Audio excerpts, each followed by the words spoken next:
الحكاية بتبدأ في نهاية معركة طاحن، جثث وأسلحة مرمية في كل حتة، بس يا اسطى في وسط كل الزحمة الدمار ده بطلنا جاب آخره وفصل شحن بعد ما خد الضربة اللي فنشته. ركز معايا، السيف المقدس ده غرز في قلبه وجاب من الآخر ضربة مميتة ملهاش حل، والفرسان حواليه قاعدين بيصوا تعبانين بس ارتاحوا انهم اخيرا جابوا راس الوحش ده. الهدف الاساسي من المطاردة دي كان معروف الكل انه شيطان القارة الحقيقي ارشيموند النكرومانسر المرعب اللي ما قدروش يوقعوه خالص الا لما رشقوا فيه 100 سهم سيف عشان بس يوقفوه، متغطي بدمه بالكامل بجد. جيم اوفر يسطا ده بطلنا اللي اخيرا مات بعد التعب ومحاولات كتير قوي. كل ده نتيجة حرب القارة العظيمة اللي استمرت ايام، ولما فرق النخبة الظاهرة اخترقت جيش الامبراطورية وهجم عليه سلاش مباشر. بطلنا كان قاري اللعب ومجهز خط دفاع قوي مقفول ضبه ومفتاح عشان يقدر يصده، بس الحوار خلص بهزيمه قاسيه جدا، هزيمه ما فيهاش اي كلام، هزيمه ساحقه على ايد البشر العاديين. بس الكارثه دي كلها حصل بسبب فارس واحد بس. متخيلين الحوار؟ بيركل ده قائد فرسان الشمال المعروف، الراجل بيغرب منه بكل هدوء وبيوضح بكل ثقه انه ما كسبش الجيم ده لوحده ولا استخدم قوته هو بس. البطل ده قدر يوصل للنيكرومانسر في الاخر بعد ما حلفاء كتير ضحوا بدمهم عشان يدمروا دفاعاته. حياتهم هم لعبوها صح يسطا، وبيطلب من ارشموند انه يستسلم وخلاص يجيب ورا عشان خاطر السلام اللي الجاره كلها مستنياه. بس مفاجاه بقى، النكرومانسر قلق في الباكيه لو بطل رغي. الراجل ده انقذهم من الطاعون، والمفارقه الجامده ايه؟ هيرسبان في بيت البطل كنوب ليفل 1 هيزعل تتضرب بايده. برو بلاير بيكس بالجيم بدون سحر، اوحش من الوحوش بكتير. قال مبادئهم المضروبه دي كلها هبت في الفاضي وانهم مجرد شويه منافقين توكسيك ملهمش عازه. بطلنا اللي دمه محروق ده مش حمامه صافي وبيهدد انه هيمسح كل لاعب بشري قدامه هناك ويضربهم بايده زي البرو بلاير اللي عساك بيرعب. مرعوبين جدا من الاورا المرعبه اللي قدر يخرجها، حتى هو الاتش بي بتاعه بيخلص خالص وبيجيب زارو وهم عارفين كويس ان الجيم هيقفل عليهم وبيصرخوا. الزعيم ده بيحاول يستغلهم دلوقتي حالا وهما في اضعف حالاتهم دي. الكل عايز يبوش ويهجم قبل ما يلحق يضرب الالتيميت بتاعه، بس البطل بيركل بامرهم يقفوا فورا. ده البطل المزعوم اللي لسه حجج بان 20 مليون بريء اتفنشوا بسبب الطاعون، وان الزعيم ارخيموند حولهم كلهم لجيش زومبي خاص بيه. ودي كان شراب بدايه الحرب دي. وبضحك وبيسال بطريقه واستهزاء كبير جدا. لو الفارس البوت ده مش داري افعاله والمصايب اللي بيعملها، والكل عارف ان من ضمن الملايين اللي اتفنشوا دول في ام بي سايز من والدة بيركل، وان البطل المغرور ده جه هنا عشان ينتقم لنفسه وبس. اعترول على القائد ده يركض. طلع بيساله لو كان فاهم غلط عن النوايا الحقيقيه اللي مستخبيه ورا الدرع اللامع ده. بس البطل بيركل بينزل سلاحه وبيقام عليه وبيكشف السر بوضوح انه جه هنا لسبب واحد قوي جدا، وبقول بكل ثقه وبجاحه في الدنيا دي كله انه عايش في عزه وبيحب بس عشان مستقبل الجيل الجاي المشرق. طلع سمع الرد المستفز ده. الساحر جاله لاج وما بقاش قادر يستوعب الهبت ده. بيركيل بيقول انه هيضطر يدوس على مبادئه وكل قناعاته احلامه عشان الجيل اللي جاي ده يقدر يعيش في امان. ارخيموند المصدوم ببص لانعكاس صورته اللي اتشوهت من نعاسته الكراهيه واللي باينه في نور سلاح خصمه قبل ما يرسبن عندهم جنوب. الفارس ده فاكر نفسه ما بيتكسرش خالص، ورد فعله سريع كانه هاج. اللحظه دي السحابه السوداء فتحت فجاه في السماء، ونور شمس دافي نزل يضرب بقوه وينور ساحل المعركه كلها. وابطال اخيرا بيستوعب ان البطل المغرور ده غير اي حد اسباركو بيحارب عشان الجيل الجاي وعائلته المغروره اللي هتتنفخ بعدين على ايد على ليفل 1. بطلنا طاقته خلاص ومش قادر يكمل قدام الهدف ده. النكرومانسر وقع على ركبه مستسلم تماما للنهايه، راد نصيبه وبكل هدوء وبرود، بس نزل راسه وطلب من الفارس يخلص عليه. ودي للضربه قاضيه. بس يا معلم الفارس رمى سيفة الاسطوري على الارض فجاه، وبدل ما يستخدم السلاح المقدس الفخم بتاعه ده بيركل سحب خنجر اسود غريب من حزامي عشان يخلص على النكرومانسر بتاعنا بيه. وحط السلاح الاسود ده على ركبه عدو وساله بكل ثقه لو عنده اي كلمه عايز يقول قبل الوداع. وبكل غموض وهدوء راكموند ابتسم ابتسامه خبيثه كده. ضعف حضر ان اسياد الموت مش بيخطفوا بالسهوله دي ابدا. وهنا البطل المغرور خلص عليه نهائي، بس بطلنا وعده انه هيرجع تاني في يوم من الايام بضرب. سرعه راس بطلة طارت في الهواء وانفصلت عن جسمه، وكل ده حصل بسبب الخنجر الاسود ده. اللي حواليهم قعدوا يصرف زي المجانين ويحتفلوا بجنون عظمه نهايه اركموند الابد. بس تخيل بعد ما راسه اتقطعت وعي النيكرومانسر لسه شغال يا معلم. كان سامع صوت راسه وهي بتقع على الارض في وسط الزيطه دي. الاحتفالات المهوله دي ده كان صوت انتصار جيش النور المستفز على الظلام. الصوت ده فضل يختفي ويهدى تدريجيا زي صدى بعيد ومزعج في دماغه. دي بقى كانت اللحظه التاريخيه اللي بتعلن النهايه الحقيقيه للحرب 10 سنين دي وسقوط شيطان القاره المرعب. بس هيرسبن في بيتهم كوبليفل 1 هيفرم عائلتهم كلها بايده ومهاراته زي محترف بيلعب ميلي ضد السحر. عاصفه جامده بدات تضرب المكان بره جايه من البحر وبتتغضخ كل حاجه. اعصار مرعب ملوش اي حل نهائي. في عز الفجر جوه القصر بقى الوضع مختلف. الخدامات كانوا هيطيروا من الفرحه لما شافوا ان شفايف العيل الصغير ده اخيرا فتحت حته صغيره واحده منهم. قرب بفضول عشان تشوف كويس اكتر، بتحاول تفهم لو النوب الصغير ده هيسحب جد ولا النظام.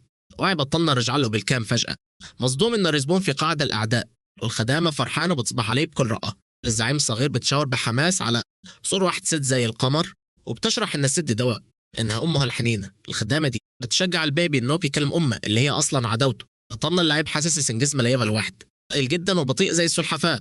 الخدامات فضلوا يلعبوا معاه ويرازوا فيه بحنية، والبيبي بيبدأ يفتح بقى عشان يقول أول حروف وهو بترعش، وش مقلب صدمة وذهول من اللي بيحصل، مبهورين ازاي البيبي النوب ده قادر ينطق أول كلماته بدري كده. بس فجأة الدنيا باظت، البيبي بدأ يصرخ بجنون أو بيستدعي حراس الظل وجنود الظلام باسم أرخموند العظيم، متخيلين اللقطة؟ بيأمر كل قوى الشر دي إنها تطيع أوامر الملك وسايب الخدامات دول في أسوأ كابوس ميتين من الرعب. وفي نفس اللحظة برك مرعب شكس السماء فوق القصر فجأة، بالظبط في وقت الاستدعاء الكارثي والمرعب ده، وبوم انفجر بعنف ونور كل امثال الحوش الرئيسي ورعب اي روح جوه المكان. عد 15 طويله بسرعه جدا من وقت اليوم الغريب ده بتاع ولاد البطل النوب.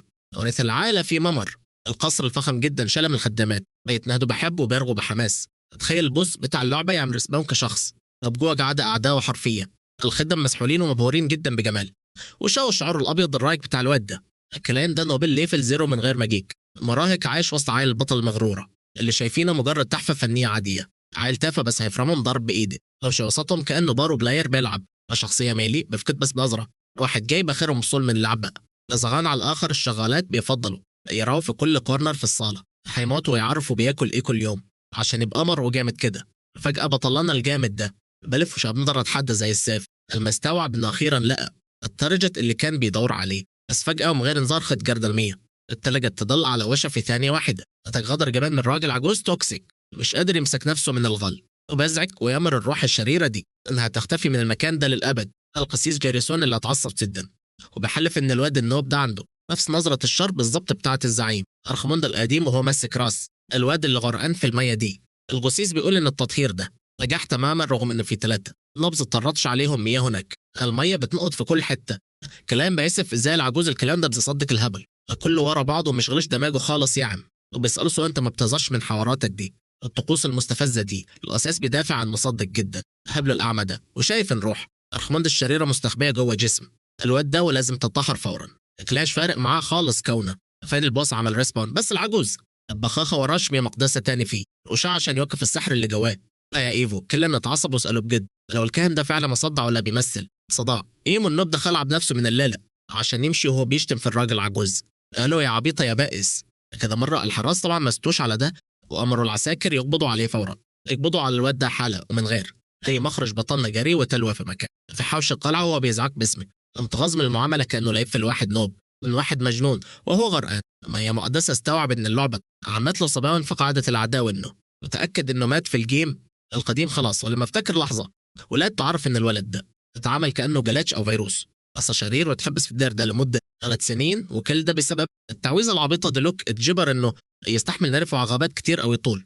الواد ده تحت عين ابوه القاص اللي ما بيرحمش في كل الاوقات دي. الراجل العجوز ببص على العش من فوق وبيقول له هيموت قبل ما هو صح كلام المعلم الصغير بطريقه كلام ان هو بيبي. بطلنا كان بيضطر يستحمل الكاهن ده وبيقرا تعاويذ صلوات تطهير لمده 24 ساعه متواصله مع سوكنا. ده غير اجبارهم ياخدوا دش متلاش بجد مليانين توم وهو قاعد بيقول نفس التعويذه المكرره دي. ده حتى تربط في الصليب وتعرض للنار المقدسه دي باسم طقوس السحر المجنونه دي.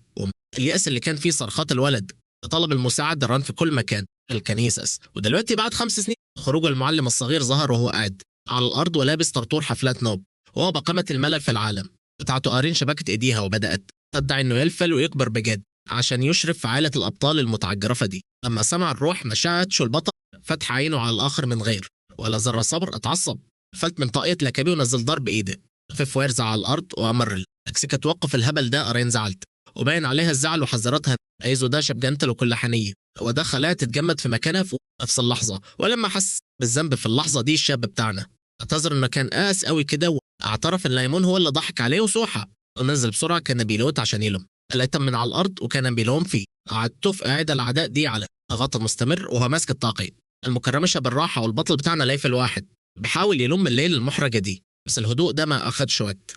الصوت العالي بتاع الراجل المتدين الساحر ده كان جاهز يرجع الواد الوريث المغرور. الكائن ظهر قدامنا وهو بيمسح دمعه فيك قوي وعامل نفسه متأثر عشان شاف الكاهن مستمتع بالهدية اللي هي التي أو لمدة أسبوع بحالة، وبعدين كلان قام ضغط الصنم بإيده من غير رحمة وحذر إياك يستخدم الزبالة دي بأي شكل. الراجل المتدين ده هو اللي اتجنن خالص وبقى يصحى الروح الشريرة اللي جواه تاني.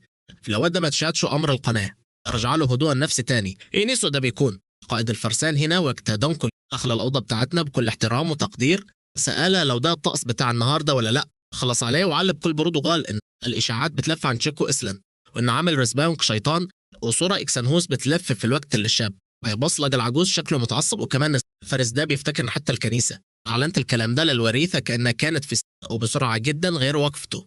في ثانية جاراسو اتفق مع العسكري ورمى البطل النوب بتاعنا على الأرض. كان مفيش دمج حصل، رندو قايب جدا. العجوز المتكبر ده بيأكد إنه هيشيل الليلة دي كلها. الورق ده وبطلانة بحلم يفنشه بضرب، عامل نفس هيلر جديس وملاك قدام كل الساقط هناك. ده البطل بتاعنا فهم اللعبة، إن الكاهن ده بيطبل لأي حد ليفل عالي هنا، الكبار هنا قبل ما يمشي. فجأة هيلر المتدين ده بيقف عند الباب وبيبطلنا بصلة تعب جد نظرة حادة، والراجل ده بيهدد بصوت كله ثقة كله تهديد، وبيقول إن المراقبة عليه دي شديدة جدا. بعد كل ده في احتمال إن الشيطان يكون بجد موجود في السيرفر. التحذير وصل أخيرا بيدي الظهر للنوب وبيرجع يكمل طريق الراجعة دي. بس أيوة الراجل بيتريك وبيفكروا إن الأيفنت اللي جاي هيكون قريب قوي، وبيأمر الواد يغسل نفسه أو هيشوف شتايم بالهبل. لما يرجع الكائن الفيك ده بيودعه وبيضحك في الشارع وسايب البطل بتاعنا بيغليه بالشحن ملي أتاك.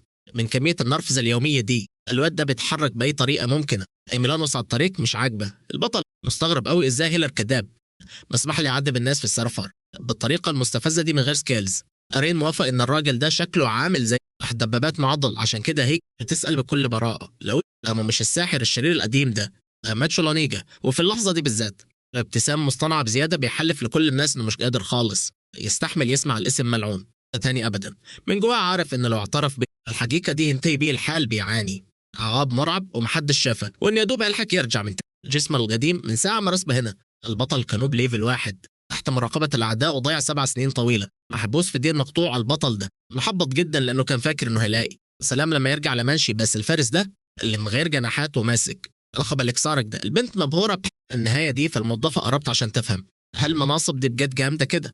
مهمة القائد في حصة صمت بجهز الكلام عشان يشرح لها النفوذ الحقيقي والوضع المرعب بتاع العجوز المستفز ده. القائد بشرح لها بجدية تام، انطلاق مرعب وهيبته عالية جدا، ما بياخدوش غير أقوى واحد على السيرفر في الكنيسة كلها. وأيوة بيأكد كمان محاربين إكسفيلد ولا عندهم قوة جبارة ومستحيل أي حد يقدر يسيطر عليهم غير الضوء نفسه. الضوء ده شخصيا. البنت هنا اتصدمت واستنتجت إن عايلة الواد ليفل 1 ده خيال. وفي اللحظة دي بطلنا الجاحد بيرفع صباعه عشان يسأل سؤال تاني، وهو بيمسح على راس أرين بالراحة كده بيسأل عن مين أقوى زعيم مسك العائلة دي في تاريخها كله على مر العصور دي كلها. الفارس سكت فكر شوية وبدأ الزعيم الحالي بتاع العائلة دي، بس طلع قاطعة بسرعة عشان هو عارف إن الأول هو الأقوى. الفارس استغرب من الرد السريع ده وحاول يدافع تاني الضوء السابع، بس بطلنا قفله في ساعتها مباشر في وشه وبنظرة ثقة لقين تام. كل بيلعبها صح وبيأكد البطريرك الأول ده هو أعظم المحارب دباب في سلالة الدم دي. الإصرار ده القائد سولو وصل الواد في صمت لثواني واستسلم لرأيه في الحوار وقال شايف إن الوريث ده ببساطة بيطبل للمؤسس بزيادة حبتين، مجرد حماس وعطف شباب ريحة ظهره وبص بتركيز على لوحة على الحيطة وهو بينكر بصوت واطي أي حبل الراجل اللي قتله زمان تخلص في الباس دعم الجندي. كان بيبتسم بحنين بيفتكر إن 200 سنة عت من وقت الغلطة دي اللي أسست العائلة المشهورة دي. هو بيسمع التاريخ ده بالظبط. سولو الصغير بص معايا كده على عيون الراجل في اللوحة الفخمة دي، أحس بتقل السنين والزمن اللي عدا كله. طلع مخنوق قوي وبص لعائلتهم المتعجرفة دي وبيعترف بينه وبين نفسه ان الموضوع بيعصب حرفيا. مش قادر يستوعب الجليتش اللي حصل ده عشان بعد كل سلالة النبلاء المغرورين دول اللي فضلوا يحموا المنطقة دي لمدة 6 سنين مخبين سر راسي في أصلهم، هو إن قامت شجرة العائلة دي محجوزة بالظبط لنفس الرجل اللي كان مسؤول عن نهاية الحرب العظيمة القديمة. الراجل العبقري ده اللي مرسوم هنا هو القائد الأسطوري لفرسان بيركل هاينلاند، وهو ده اللي بسخرية القدر طير رأ سيد الظلال شخصية، واللي دلوقتي عمل ريسباون كلاعب ليفل 1 نوب في قاعدة عدوة بالظبط. ذكريات الوجع بتاع اللحظة الأخيرة في حقل التلج لسه عايشة بتحرك جوه أماكن لين. ده الوش اللي مش بينكسر، الخصم اللي قدر يمسك السيف الآلهي ولسه بتردف كوابيسة كل يوم، خصوصا إنه فاكر كويس قوي الضربة القاضية اللي خدها باسم تحقيق مستقبل كله سلام للأجيال الجاية في الجارة دي. دي كانت الخبطة العنيفة جدا من النص الأسود فصل راسه ودعلم فيه الأبد. دي كانت نهاية حمام الدم الطويل ده مرعوب من الكابوس الشاب بتاعنا بيصحى مفزوع وينط من مكانه وبياخد نفسه بالعافية وبجوه نص الليل كأنه كان بيموت، غرقان عرق بارد وبيحاول يصدق نفسه اللي بتنهج. النور الضعيف ده باين له الأرضية الحجر بتاعها. الأوضة بتاعته بيمسح بإيد على وشها التعبان وبيلعن الكابوس الزفت ده وبيفتكر لقبة المرعب القديم اللي كان شايله أيام زمان. لافوريا سيج حولتها لوحش كاسر قادر إنه يمسح ممالك بحالة باستخدام الشاشة اللي ما بيموتش. بس كل الدمار ده ما منعش إن الجيم يخلص بشكل مأساوي على إيد البطل ده جيم أوفر فارس الشمال يا شباب. ده بطلنا اللي ظهر بشعره الأبيض مميز جدا على راسه وبندت حظ إنه مستحيل اتعود على جسمه اللي مليان ذكريات مرعبة. الواد رسم عند الأعداء. فجأة صوت أبو لاجريس بيطلع بيهز مقر عائلة لابويرتا وبعلق على كلام الواد وهو نايم بيحلم بصة خطيرة ومليان شك. العجوز بيسأله في وشه هو ريتا ده كان حلم بحياة مستحضر الأرواح ليفل زيرو. كلين فاهم المصيبة اللي هو فيها فبيمثل العب بتتدخل بسرعة وبيعمل نفسه مجرد نوب تعبان ومفرهد. هنا الخدامة بتسمع التعليق من الخدام التاني وبتاخد موقف دفاعي وبتتهم البنت انها نومانجية. ده الكاهن المجنون بيهلوس مع إلامه وبيأمر إن القارة تتدمر على إيد أركامون. في حكالان بيطلب من البنت اقفل بقى خالص وبعدين بيدخل كبير خدم بكمان بتاع لابويرتا وبيعلن إن عرض السيوف هيبدأ حالا. بهالة مرعبة ما فيش زيها. جاريزون بيقرر إن الوريث لازم ياخد جرعة دبل من قرارات التطهير دي عشان بس يكتموا بقى. بطلنا تخن على الآخر من الموقف اللي اتحط فيه. لما بره البنت بتشتم في صرها الكائن العبيط ده وبتطلب في أفكارها إنهم يبطلوا حشرية في حياتها ويسيبوها في حالة وهي ماشية في الأرض. البنت بتسأل كبير الخدم عن حوار عرض السيوف ده. كمان بيأكد الإيفنت وبيشرح إن الضوء طلب حضور السيد الشاب بنفسه. كلان بتصدم لما بيعرف إن أبو هلوكر هو السبب بتدخل زارين وبتديله سندوتش في الدرة. كبير الخدم بياخد باله من الأكل وبيهزك البنت دي على تصرفها المستفز ده. بس الطلب يدافع عن صاحبته بسرعة وببص للخدامة وهي بتاكل بمزاج. الطلنا شايف فيدا وملاحظ بوضوح إنها مبسوطة باللي بيحصل ده قوي. المهم يا شباب كلاين ده شكله مستغرب جدا إنه منادوه خصوصا أبوه في عائلة الأعداء عمره ما عبره موجودة في الحفلات دي. وفي اللحظة دي كمان بيكشف فجأة إن عائلة الأبطال الفرعية جاية تعمل بطل وقت الزيارة. السيد الشاب بيكرر كلامه في الآخر الدماغ شغالة بيحاول فهم إيه سبب التجمع المفاجئ ده. وبمجرد ما يواصل الجاع بيقبل فجأة من وجود شلة النبز المستفزة دي واللي هما كمان بيلاحظوا وجوده في نفس اللحظة. وفي الناحية التانية من المكان حد بيتريق عليه وبيقول له يناديهم باسم لميم وده عشان ده اسم سيد ظلال القديم. ولاد عم بقى من ناحية أبوه كامل في التلقيح واستفزازه وبيسألوه بكل تناكس لقصص السبع سنين في الدير دي حقيقية.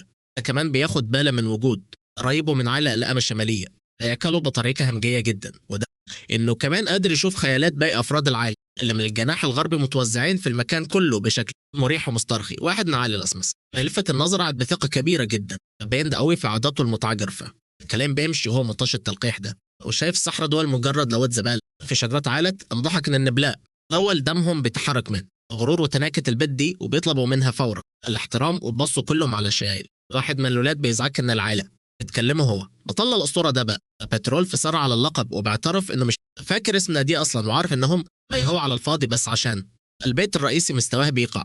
عيبوا يا جماعة إنهم يتجاهلوا وريث مباشر للعائلة بالشكل المستفز ده بجاحة. وده بيوضح كل حاجة عن نظام الرنكات التعبان اللي ماشيين بيه. وفجأة بيطلع صوته قوة الميل المدفون اللي هتمسحهم. العيال دي بتدرب بكل غشومية في نص القاعة بالظبط. الواد ديلين زنك خصمه وبيزعق فيه كأنه زعيمهم وبيشتم دالتون اللي قدامه.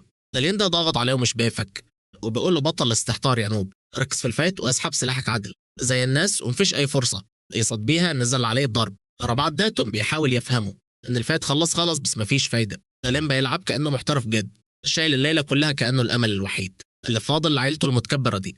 كلاين بيبص عليه ده المفروض شبه حالة هانلاند العبقري اللي مفيش منه اتنين. كلاين عارف ان سماعات العائلة دي في سيوف عايشة بس على قفا. الواد ده موهبته بصراحة اوفر جدا. كلاين داخل بكل غشومية. المرة ده الهجوم ضربات المرة دي هتكون مختلفة جدا. انه بليفل واحد بيراقبهم بتركيز. دي اول مرة يشوف فيها تكنيك العائلة اللي كتلته بعد ما ريس باون فباتهم.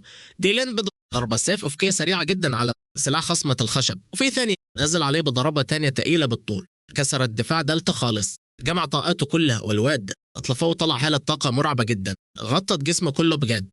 كلان البرو بنظرته جابها قاري كل تفصيلة في حركته في الهواء. النيكرومانسر اللي فل واحد ده قاري خطواته كلها صح. ده الوقت المظبوط للنقطة بتاعته وشايف مسار طاقة الواد بوضوح. ده تحس بالخطر اللي جه عليه ومرعوب من قوة الضربة الغشيمة دي اللي هتنزل فوق دماغه. بس لا كلاين حلل الماء. انا عرف ان التكنيك ده بتنفذ بيرفكت وبشق الهواء نصين بجد وهيرزع في الارض بكل قوته. تأثير مدمر من ضربة سيفنيسك المشهورة. الناس وقعت في الأرض والمكان كله اتدمر تماما. التدريب خلص أخيرا. المعجزة بتاعهم بيبص ورا بغرور، كل فخر وتناكة، وبيفتكر إنه حذر أي إنه بيقف قدام. النبلاء اللي حواليه مذهولين جدا من الصدمة هما بيشوفوا الضربة دي. أغنية معقدة وجامدة جدا بتعمل قدام الكل. ده بقى البطل بتاعنا اللي أكل الضربة. سيبك أنت، العائلة الرئيسية دي بتعمل حوارات عشان تحذرني، وبتعمل مجهود عشان تبين نفسها. دخل وهو بيفرك عينه من الإزعاج بصوت عليه تحت نجف الصالة الكريستال، وبند عليه باسمه على طول. العين بيقرب منه وعامل فيها صاحب الجدع. بيسأله من امتى أخوه. كان مستخبي ورا في الخلفية وبيضحك ضحكة الصفرة مستفزة بكل تناقض، وبيقول إنه تعب في التدريب قوي وما كانش يعرف إن النوب ده واقف يتفرج. كلان بيحلل وقفته التوكسيك دي وبيستنتج إن فرع العائلة المعفنة ظهر لسبب واحد بس، هو متأكد تماما إن شاء الله الانتهازيين دول جايين مخصوص عشان يسرقوا موارد من البيت الرئيسي. فجأة الكلام بيتقطع لما الزعيم السابع للعائلة دي بيقرب منهم، بيطبل للابن البكري عشان كانت التقنية الأوفر باور دي. المعجزة بياخد احترام فوري ومبالغ فيه من عم هنلاند زعيم الكلان الكبير، وهو كمان أو بطلنا النكرومانسر البولوجي. تخيل بقى هو الراجل اللي بيعترف بالمجهود الجبار والغاشم اللي عمل أكبر جلاش في حياته. البطل بتاعنا واقف بيراقب المشهد في هدوء، وهو عارف إن الواد الموهوب ده هو آخر فخر متبقي للزعيم اللي عمال بيمجد فيه الهجوم ده، وبيقول ما فيش أي فارس جامد يجرؤ يعمل الحركة المتعبة دي دلين. بياخد المدح. العائلة دي فخورة بنفسها قوي. الكبير بيأكد ليهم إنهم لازم يبقى أحسن. بيفتكر كلام بريكو العظيم اللي قتل بطلنا، أنا طالبهم يبقى دايما أحسن فرسان. أحط إيده بكل فخر على كتف الوريث بتاعه. الواد ده تحسه عايش الدور قوي، بيطلب منه يحفر الكلام الجامد ده في دماغه ويكمل في طريقة بجوه. فجأة كده الباشا الكبير بيغير مسار الكلام ده كله حرفيا. بطلنا هنا بلع ريقه وشد أعصابه، أو كان مستني ياخد تهزيئة محترمة قدام كل الضيوف اللي قاعدين دول. بس أبوه مد إيده بتعب، أحطها بالراحة قوي على رأسه، أو بنبرة كلها حزن واكتئاب كده. الضوء الكبير ده اعترف إنه مش حاسس ولا بنقطة منفس جسم البطل. عامر سبان كنوب ليه في الوان. الدوك بيعتذر عن فشله معاه، وإنه عارف إن ابنه بقى زبالة من غير سحر ومفيش. فاجأ الكل لما طلب منه يسامحه عشان سابه مرمي فيه. الدير مقفول عليه كل ده في السنين الصعبة اللي فاتت. قرايب التوكسيك بدأوا يتهمسوا بقرف عليه جامد، وبيحكموا عليه إنه مجرد ابن تاني ما عندوش أي قدرة سحرية، فاكرين إنه هو ضعيف. بينما أبوه بيحاول يواسي النبلاء. أول شافوا الناس للعائلة ضعف جدا ولازم يدخلوا فورا. بطلنا اداهم ظهره في القاعة ومشي، وبيمشي على السجادة الفخمة دي ولا مهتم بكل إهاناتهم اللي بتتقال في ظهره. عجلة سافر للماضي الأسود وافتكر نفسه كفارس كان بيقاتل عشان مستقبل الجيل ده. هو بيقفل القبضة إيده بغل جامد جدا. الغضب المكتوم راجع يسيطر على البطل ده. تخيل تعمل ريسباون في بيت عدوك، قمة الاستهبال. بس هنوريهم اللعب الميل الصح. بطلنا مخنوق ازاي البطل اللي ضحى بحياته عشان يحمي شوية نوبات كده، عرى زي ولاد عم النوبات دول عمالين يستفزوه وهو طالع من المكان. بطلنا بيكنسلهم ويمشي برود شديد، وهم بيعملوا حركات طريقة من وراء. دالتون بقى بيهري عن الوريث الناب اللي ما بيعرفش حتى يمسك سيف ورايح فيها. بطلنا بيقف مكانه أول ما بيسمع الخطوات. دالتون ده عيل الفلت الخسران اللي دايما بتفنش بتهزيك، طلع كده فجأة من العدم بيستغوى على بطلنا. عيل توكسيك ومغرور على الفاضي، الساحر بسلوب زاك ومال البروماكس، وهو بيموت من المل وبيسأل نفسه هو العيل ده فاكر تظبيط البنات في السايلند ده انجاز دالتون. اتنطط على كلان وبيسأله بتناكة كده، هو فاكر ان الفلوس هتعمل مياد الاشاعات اللي شغاله دي، ولا هو عبيط وصادق او مجرد بوت مغفل وبياخد خطوات ثقيله ناحيه بطلنا البرو ده. النبيل ده بيزعق وعايز يعرف الهبل ده كله وبيهلفط. بس فجأة كده الواد الجلاتش بيتكعبل في رجليه هو شخصيا، هو بقى على وشك في نص الممر زي الشوال بالظبط. أقوم وهو مفول غضب ويتم بطلنا إن السبب في الواقعة اللي تكسف دي، أو إنه عايز قال منه هذا قدام الكل. وفوق كل ده بيشتم، والخاسر ده بيكمل استفزاز في كلام ويقول له يا لقيط يلي ما تعرفش حتى أمك دي تطلع مين. أول ما سمع الشتيمة دي بطلنا الجامد وقف مكانه وسأل بصوت مرعب عارف أنت لسه مهبب وقايل إيه دلوقتي؟ قصاد الهالة المرعبة اللي طلعت فجأة.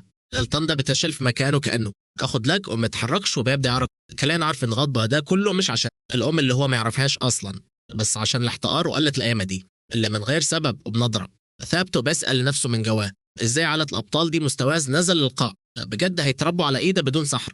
عائله البطل اللي فنشها زمان بقت بصراحه شويه نوبات عرفيه اللول. وفي عز الهبد والتوتر ده يا سطة يطلع دانكو من الضلمه فجاه وبدايه امره صارم يوقف لعب العيال ده بوش خشب. القائد جاب من الاخر وقال مش هيقبل ابدا، اي استهبال تاني. اتزمج قدام هيب القائد لا تنكشه برد بصوت كله احباط ويأس يا معلم، ولف ظهره عشان يخلع من المكان. يوكو بارد بيقول لكلين يبوس ايده وشه ظهر عشان الفارس ده انقاده والنار بتهد. انكو قفاش في مقبض سيفة الخاص ومجهز نفسه جدا، يتدخل لو لزم الأمر. بطلنا مرسبة من اللف الواحد ورايك بيتفرج على العبث ده فيه هدوء، بيبصل الجندي كده ببرود وبيسأله بكل هدوء لو معاه أي سيف زيادة يا كابتن. آخر اليوم كده الاتنين بياخدوا بعض ويروحوا على حتة بعيدة مقطوعة شوية كده وفي ساحة تدريب الأميون دانكو بينه والبطلنا النوب. سيف تدريب عادي جدا في إيده. الفارس كان مستغرب جدا وبيسأل سيده هو محتاجة ليه؟ قالوا أتي وليه في الوقت المتأخر ده؟ وبيوزن السلاح في إيده بيشوف بطلنا الكلام بيسأله بكل لو هيدي بالظبط الطريقة اللي بيظبط بيها السيف، بيمسك السلاح وبيحركه في السريع وبيتأكد إن دي إمكانيات النيزك. بطلنا الجامد بيطلب من القائد يركن على جنب عشان يوريه اللعب الميل الصح. واتحرك الجندي ده عمال يفكر بزعل ازاي هو رئيس العائله الساحره جاب بره في القتال وان الوقت فات عشان يغير جسم النوب ده. اقول ان واحد زي صحر مستحيل ابدا يكون فارس، بس لما شاف التقنيه اللي اسسها الدوق شخصي الراجل بيستوعب ان حتى لو الشخص نسخ الحركات اليدويه دي بالملي، بس انه يجيب نفس الدمج السحري مستحيل. سولو نيكامبو الشاب النبيل ركز عينه وهو بيعترف ان اللقطه بتاعت بدري دي لسه لازقه في دماغه بغرابه. هو قدر يفتكر باحترافيه مرعبه كل حركه السبيس بالظبط بتاعت اخوه الكبير، وهو حاسب بالملي كل بقيه الكومبو اليدوي في اليوبه وتفاصيل مسار الضربه العنيفه اللي عملها الامير ده. النكرومانسر العجوز ده كمان قدر يشوف حتى سحب المانا المرعب اللي استخدمه فيه الهجوم وهو بيشحن طاقته الخاصه. الطاقه النور عمل اللي مع تشيكو بريلابيلون تفسجي غامق ومتوسط طاقه الضلمه. ولما حس بدم وقوه جلاجوز دونكا وقف مكانه مخضوض فورا ولف جسمه وهو مرعوب. لارا العرق غار كل وش القائد لما استوعب تقول وحجم الطاقه المفاجئه، وبكل صدمه عين مفتوحه على اخرها ورافض تماما يستوعب الجلاتش المجنون ده اللي جه في دماغه عمود عملاق من البرق البنفسجي ضرب في الارض بعنف والنسخ بالحرف او تهجم العالم المتكبره دي. عز فوضى الطاقه دي ركزوا معايا في المشهد. بطلنا اللي رسمهم كليفيل واحد بتكيف مع التلج اللي لسه مخلوق. الواد النوب ده فضل ثابت في اصل الانفجار بالظبط ومتحوط بكل الدخان التقيل ده وكل الهاله المربى دي العسكري بقاك شايف الناس طايره في الهواء ولمح خيال الوريث في عز كل الحجاره اللي اتدمرت دي. يقرب بالراحه من الشاب المصدوم واللي مدمع بيحاول يفهم ايه الهاك اللي بيحصل ده. كلام العرقان بيبص وراه مبهور وبيسال نفسه ازاي لعب الميلي العبيط ده نفع في الاخر. واشتغلت وتاني يوم الصبح قرين استخبت ورا ويبلي وبتراقب كل المشهد المرعب اللي حصل قدام عينيها. ابجاريزون بيبص للموقف وهو مصدوم ومبرق وشه عين عرج وملامحها كلها باين عليها ايرور في دماغ العجوز بيهمس ان الجليتش المستحيل ده بيحصل، ان الولد بيتنفس تحت المية ومكمل عادي. بيشاور على بطننا اللي غطسان جوه الحوض وبيقول فخر ان النوب ده لسه قاعد كاتم نفسه بقى له اكتر. طلع من المية بياخد نفسه بالعافيه وبيزعج عصبيه. التحدي الجاي بتاعك هيكون في حوض سمك، حاجه تكسف بجد انه ده له وقت زياده وبيموت. والكاهن المريب ضحك وبيقول انهم حشاشين بطاقه شريره طالعه من مكان اقامته. الخدام بينشفى وبطلنا بلد المالي ده واقف بيسال نفسه امتى البوس الفيك ده هيبطل يعذبه بحاجه ملهاش 30 لازمه. لحظه الهدوء دي بتخلص لما عمه بيقرب منه وبديله جواب دعوه من النبيله الجبانه اياه وهو بينشف شعر المبلول. بطلنا بيكتشف ده لاتون ده عايز يعتذر عن الفضيحه اللي حصلت في معسكر التدريب، بس عشان عارف طبعا ساحر فاشل كلام مش مصدق خالص ان الزباله ده بيعتذر من نفسه كده عادي. مسك ورقه الفخمه وقعد يحلل الكلام بمزاج وخد وقته عشان يفهم اللعبه وايه الفخ الحقيقي فين. الواد شايف ان حركه مريبه جدا انه يجيله عزومه لبيتهم بعد كل ده الهبل اللي حصل ده. ولما غمض الموضوع كان سهل يستنتج ان ابن عم الساحر المغرور كان محتاج بس حاجه رخيصه اطلعوا بره منطقه الامان بتاعته. ايوه الخادم بيساله لو هيوافق على الخطه وبطلنا بيرد ببرود ما فيش اي سبب يخليه يرفض العرض. هو بنظره كلها حماس وثقه. الشاب الرايق ده بيطمنها وبيقول لها انها مش محتاجه خالص تخاف منه او تقلق. السيف الاسطوري اللي مسنود على الحيطه بيخبط في تخيل ترسبا ليفيل واحد وتجهز ضربه من تحت كم تتعدى بيها كل عيل مجيك. افتكر الحركات القديمه وانسخها كلها. الملي تكنيك ديليندا تنفذ ودي بالظبط لحظه الخبطه الفاجره اللي جابتهم الارض وخليته يكتشف حاجه خطيره عن جسم اللي فيه الواحد. وبدا يفهم الليله كلها. الواد اكتشف انه يقدر ينسخ اي ضربه احترافيه بمجرد بس ما يشوفها مره واحده. بيسمع هبد عائله البطل المغروره ويبصلهم فيه صمتام لحظات بسيطه كده. هو بيضم العبث اللي بيحصل. الحارس واثق في وقفه البروبلاير فوافق على قرار ده وحذره هيجهز العربيه المخصوصه بسرعه عشان يلحق مصيبه الضرب دي. بس الكاهن المرعب ده هو اللي حشر نفسه واقترح انه يروح معاهم في السكه دي. والحارس عمال بيحاول يحميه من الجنان بتاع الراجل العجوز الغريب ده. البوش خشب ومفيش اي رياكشن. بطلنا بيسمع الكاهن وهو بيفكر بالتحذير اياه بتاع الصبح وبتحيط بهاله. صودا جاريزون بيكرر كلامه انه لسه حاسس بدبدبات طاقه شريره جدا حوالين البطل بتاعنا كل يوم. وبعد فتره قصيره جدا العربيه الفخمه دي سابت بوابات القلعه وكمل الطريق الطويل جوه اراضي الغابه الكبيره. هناك بقى العجل الخشب بتاعها ده قعد يتهز جامد وبغباء اتحد، واول ما بطلنا اللي فيه الواحد ده بدا دمه يقل ويتوجع جامد وتعبان على الاخر. كان ماسك بطنه وكان خلاص هيرجع كل اللي في بطنه قدام الحارس ده. وكمان المعالج العضلات الابلندين ده المستفز هو اللي حاول يمنعه انه يطلع خالص بره، بس ما رفضوا العرض المرعب ده وحاولوا يفهموه ان خريطه الغابه الغربيه دي وعره او صعبه جدا على اي نوب. فجاريزون بينصح الرجاله يناموا شويه عشان الهيلث يرجع ويقدروا يكملوا ويستحملوا القرف والتعب الفظيع بتاع الرحله. الراجل العجوز عمال يهزر ويقلش على الموقف. قرر يدي الكوجيم لقريم بكل برود. الواد شكو بشيت وبيسأله بغل. مجنون بطل طبعا كبر دماغه من الاستفزاز التافه وبص من الشباك الخشب ورك المناظر الطبيعية الواسعة اللي بتعدي قدامه. لمح المساحات الخضرة الفظيعة في المكان. بطلنا البرق استغرب في سرعة ازاي المنطقة دي كلها اتغيرت بالشكل ده من وقت الحرب العظيمة. الطريق ده زمان كان عبارة عن عبرة متلاجة وكلها مليان الجثث مترشقة في الأرض حرفيا. ملامح البطل ظلمت فجأة لما استوعب انه عمل ريسبون في قاعدة العدو بعد 100 سنة قدام، وفي النهاية تحول ساحة الدم دي غاب حياة كان أكبر دليل إن تضحية الكل بجد جابت نتيجة. جابتهم دوكل فتح باب العريبة وبيقول لسيدة الشاب كلان إنهم خلاص وصلوا من بره قصر العائلة التانية الضخم ده. بيخطف العين بالتصميم الفخم جدا وهو باصص على المكان من بعيد. تشيكو بيتريك انت بجد هنا يا ابن عم الفاشل يا نوب. والمهم هنا أكتر مكان متكلف وأوفر في اللعبة هو البيت الرئيسي، وده بيثبت اسم العائلة العظيمة. وفوق ده كله البطل شايف ان ده كله مجرد تضييع فلوس على الفاضي، مجرد ديكور للقاعده عشان العيال. وفجاه صوت دالتون المستفز بقى قطع بطلنا النبيل ده فجاه اتعصب وبيشد كلاب ضخمه من البيت بالسلاسل وبيسال مين دلي. الواد الصغير باصص عليه قوي تركيز وهو مغرور بيتباهى بالقصر اللي مبني فلوس مسروقه من قياده الكلان. شيكو مقتنع بفكره ان حتى ناب ليفل زيرو كان محبوس في جزيره 7 سنين اكيد مش فاهم السرفر الحقيقي بيمشي ازاي. الجنور ده اهانه لوحده وكلان حرفيا. ركز مع الكلاب الرفيعه دي واسال ببرود من امتى عائله الاسريه الجباره تخيل ترسم لف الواحد وتسيطر. بضحك على الرده والعدو دالتون ده واد عيل مستفز ومستعجل قوي وبيعمل فيها انه مستعد. الواد ترقع صوابعه في الهواء وقال لا عم يفتحها هنا كويس. في ثانيه الكلاب الشرسه طلعت تجري زي الطلقه والنبيل المغرور ده بيقول ان المسابقه لسه تبدا يا معلم دالتون. بشرح انه ساب طرائد كتير قوي في كل الجبل ده عشان خاطر التحدي. بيعمل فيها فلوطه وبيقول ان حاسه الشم عند اي كلب جعان احسن 1000 مره من شم اي انسان عادي. ابن عمه جهز القوس بتاعه وبيقول انهم لازم يضغطوا عليهم طول ما الكلاب دي بتجري عشان تجيب لهم الاثر ومن غير تضيع وضرب سلاحه بدقه مرعبه جدا على هدف. عنف الوحوش دي في نص قطيع الصيد. النبيل المغرور ده بيقعد يحتفل بضربته التمام دي وبيطلع ضحكه كلها غرور وتناكر بصوت عالي. اللحظه دي وهو مش مركز لفوشه لمح وجود آري وراه بالظبط. حط ايد المقرف على راس البند دي وبيقول انه عارف كويس الخدامه اللي سيدها القديم كان دايما بيسحبها وراه في كل حته. زباله بيطلب من البند دي تيجي معاه عشان يشغلها شغلانه تانية خالص غير دي. بس قبل ما يلحق يعمل اي حاجه بطلنا مسكها بعنف من ايده والواد اتخض من الحركه دي. دالتون ده بيحاول يفهم ايه اللي بيحصل دلوقتي وهو بيسمع امر مباشر انه يسيبها. النوب بيوصل للجبان ده بترد مرعب. بطلنا النوب حذره انه يلم نفسه ويبعد ايده قبل ما يكسر له ذراعه بايد الفاضيه دي. تحت الضغط ده وريث عيت البطل المغروره دي سحب ذراعه بسرعه لورا وبدا يضحك ضحك التوتر وعرقان عرق بارد رعب. بارو بلاير بيرعبهم بايد الفاضيه بداري كثافته توتره وراح ركب حصانه بسرعه. تصيحه من غرور بطلنا اللي مرسبا عندهم كومبريزا ده ظبط جزمته بسرعه على سرج الحصان يا اسطى.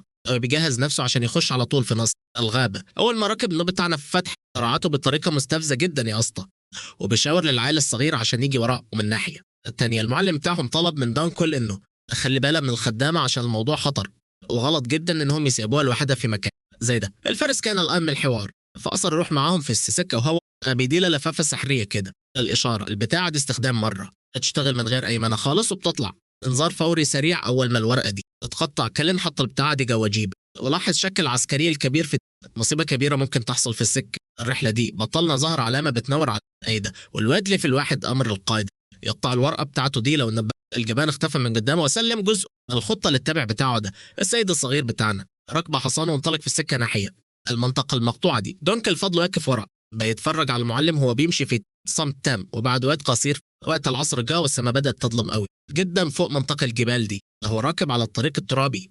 الواد استنتج ان عمه ده مستحيل يكون راح مكان بعيد قوي لو ما شايفي الطريق ده. فجاه راح موقف حصان وهو مخضوض من صوت مألوف طالع فجاه من الضلمه وماسك سلاح جدا جام. جت دالتون ظهر وعمال يشتكي عن تاخير ابنه الصغير الاوفر ده وبملامح هاديه جدا مستفزئ. البطل بتاعنا بيسال ببرود ايه اللي الغبي ده بيحاول يعملها هناك ده. لكن نظرة النيكرومانسر القديم ده بسرعة بتتغير بسرعة أول ما بيلاحظ حاجة غريبة جدا مرمية على أرض الغابة دي. واحدة شوف الجمدان كلاب الباشا مرمية ميتة غرقانة في دمها في وسط الشجر ومواجه سلاح بغل. الواد التوكسيك ده بيعلن إن دي قفلة الجيم الكبيرة بس على الصعيد النهاردة، وبكل غلفعان دالتون بيزعق من غير تفكير إن آخر فريسة ناوي يفنشها في الجيم هو ابنه عمه بطلنا ليفل واحد. هيكرر التهديد بملل وهو بيسمع العبيط ده.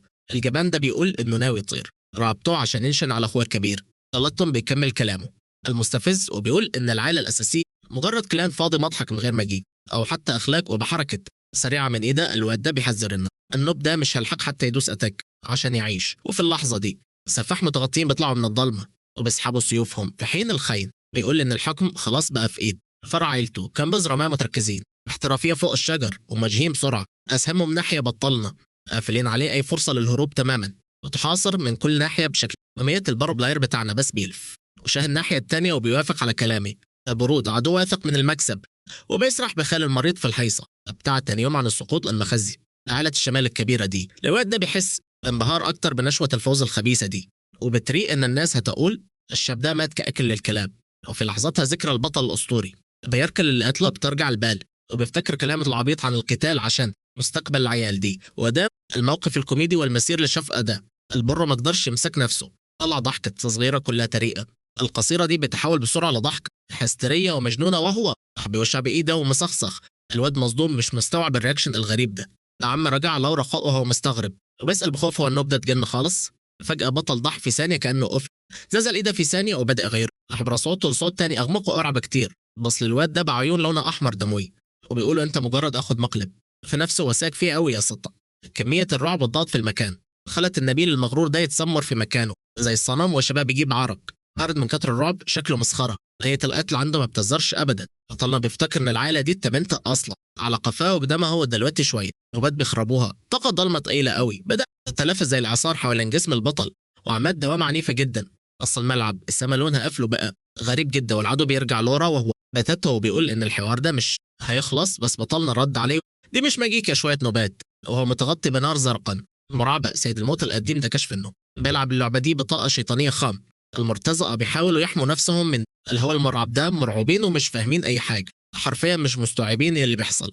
لما الجبان ده استوعب الكلمة ببطء وشجاب ألوان عشان فهم تقول الكلمة اللي سمعها. برو بلاير بيمسح بيهم البلاط دلوقتي. البطل استغل رعبهم ده بدأ يقرأ تعويذة قديمة عشان يصحي الأرواح الشريرة اللي مدفونة تحت المعبد. هو طاير فوق الأرض بشوية رفع أيده وبيأمر الأرواح دي إنها تصحى تتخدم تاني تحت أمره وبس زي أيام زمان بالضبط. فجأة سيل مرعب من الجماجم الشبحية طلع من تحت الأرض بشكل يخض بجد في نفس الوقت اللي صواته أمرهم يبلعوا أي حد قدامهم. اللعبة خلصت. أشباح جوعانة طالعة تاكل الأخضر. اليابس انتشرت في ثانية جوه الغابة عاوزين يخربوا الدنيا. الدمار كابوسة بيتحقق في قدام عينها. البطل المغرور دلتون بصوت من الرعب لما فكرة مرعبة تضرب في دماغه. الجيش ياكل عظمية ضخم بشق الأرض بنفذ أوامر الموت وخاينة بهمس باسم اسطوري سيد الظلام واحنا بنشوف حفلة الرعب والياس دي شغالة عن قرب قدامنا.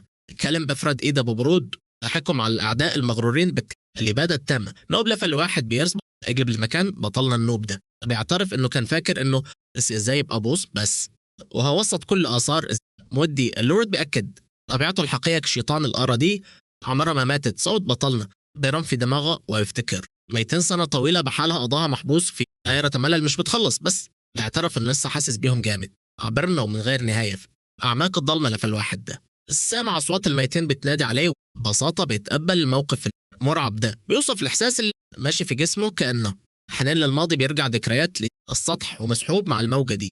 سيد الموت بيتقبل تماما طاقات الجبارة اللي بتصحى جواه. على طول مرعوب حرفيا بصوت بيأس وبيقول إن ده مستحيل. ولما شاف الهيكل دي بتقوم الجبان بيرجع لور متجمد من الخوف. بينطق اسم اللورد الأسطوري الصوت بترعش جدا وبنظرة كل جحود. كلام بيأكد إن ده اللقب اللي كانوا بينادوه بيه فيل.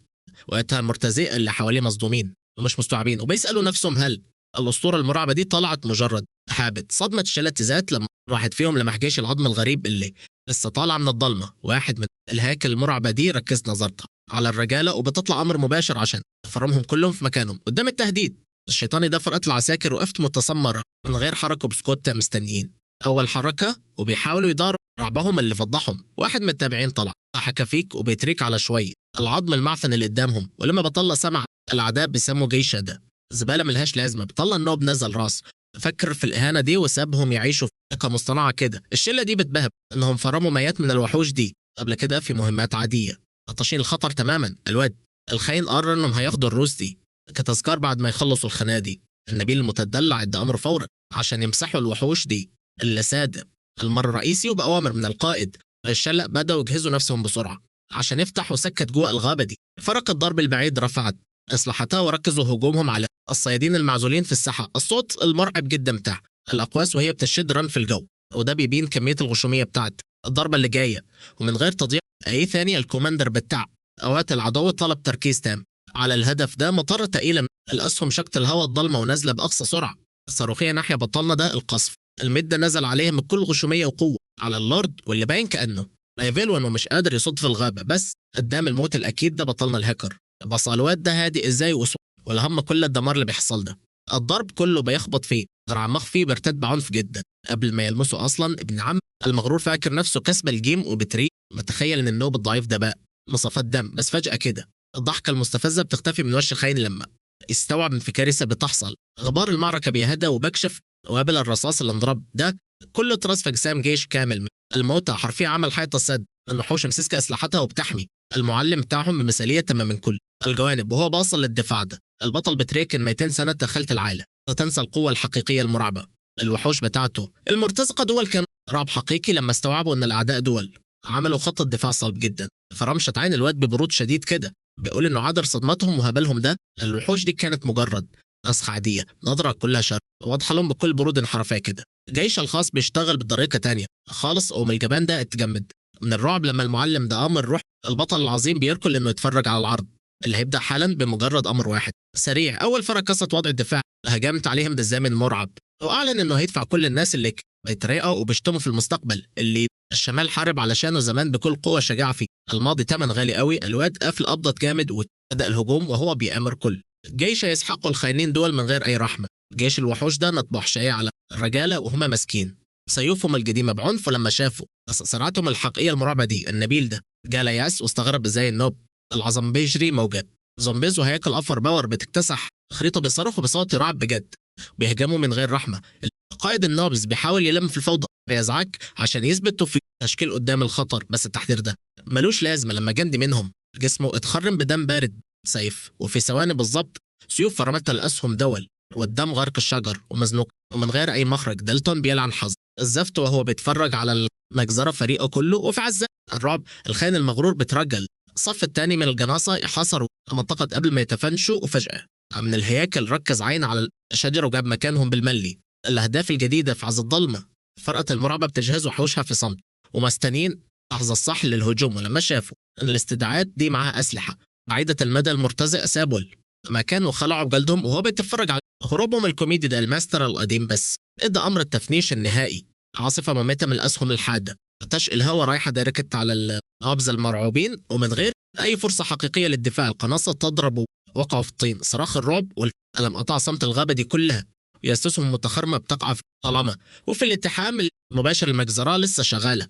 حش بتدمر مقاومتهم التعبانة دي حتت. ومن الرعب ابن عمه بيعترف أخيرا أن قوة الوحوش دي عبارة عن هاك وأنهم كلهم هيتفنشوا هنا. وبياخد هو القائد في المعركة الأخيرة دي وبيسحب السيفة وبيأمر الناس اللي فاضلة عشان يركز في الميلي. الواد ده هيشيط من الغضب وبيأمر باقي الرجالة ينفذوا أوامره اليأس دي. ولما لا ثغرة واضحة في الهجوم هجم على أقرب وحش ليه وهو ماسك سيفة التغييل. النبيل المغرور ده كله غلو ضرب ضربة جانبية بدور على نقطة ضعف الوحش الملعون. الضربة القوية دي لبست صح في الغون وترد بشكل نظيف لما جابت السكلتون في الهواء واحتفل بالفوز السريع ده وقعد يضحك بهستيريا وبيفلكس انه جاب نقطة الضعف. الوضع ركز على الدماغ بس فجأة فرحته راحت لما السكلتون ده هجم بوحشية وهو ماسك السيف مع ان راسه مقطوعة طخ جدا. رجع لورا الخاين ده اتصدم مش مستوعب الجسم لسه شغال وبيتحرك بشراسة بعد الضربة دي. طلع النوب بيراقب ومبتسم شاغل بره بيفتكر انه حذرهم على الفاضي اصلا، حذرهم من الطبيعة الحقيقية للقوات دي. قبل كده قدام عين الجبان ده بالظبط السكلتون نزل على الارض عشان يشيل راس اللي وقعت منه على الارض التراب دي في حركة غريبة وسلسة جدا وسريعة. الوحش بكل بساطة ركب الجزء اللي فوق في ركبته تاني كأنه بيلعب مكعبات. المنظر المرعب ده دمر عقل دالتون تماما وخلى مشلول مكانه في حالة كاملة من الصدمة الرهيبة ومن غير ما يوقف. طريقة البطل النوب أكد الأرواح اللي بتيجي بطاقة الشيطانية مش بتموت بالسهولة دي أبدا. الوحش تظهر جاهز للقتال من تاني، وبثبت ليه قائد النيكرومانسر ده قدر إنه يدمر العالم كله في الماضي باستخدام تكتيكات متقدمة جدا. باقي المرتزقة جابوا آخرهم بدني وبيواجهوا جحيم حقيقي على الأرض، ومفيش أي أمل للهرب. جيش الرعب الصامت ده بيكمل تقدمه المرعب، والمجموعة دي بتحاول بس تستوعب الخلود الخيالي بتاع الجيش ده. باش بارد جدا كأنه بيلعب.